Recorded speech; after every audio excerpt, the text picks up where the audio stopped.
كل ነገር زختم مسلم بتسفى قراص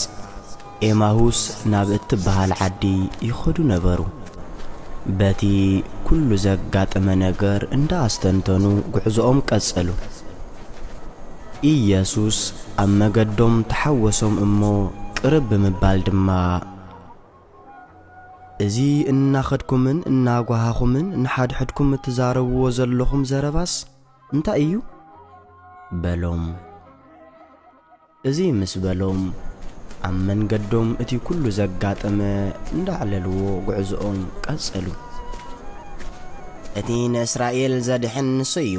ኢልና ተስፋ ንገብር ነርና ምስናይ እዚ ኩሉ ግን ሕጂ እሱ የለን ድረኳ ሳሳይ መዓልቱ ኣቕፂሩ በልዎ እሱ ድማ ይሰምዖም ነበረ ኣብ ኤማሁስ ምስ በጽሑ መሲሁ እዩ ፀሓይውን ዓሪባ እያሞ ምሳና ሕደር በልዎ ኮፍ ኢሎም ክበልዑ ተቐረቡ እንጌራ ኣልዒሉ ባረኸ ቆሪሱ እንሃቦም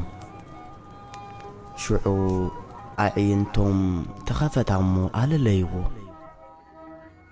ንሱ ግና ካባታቶም ተሰወረ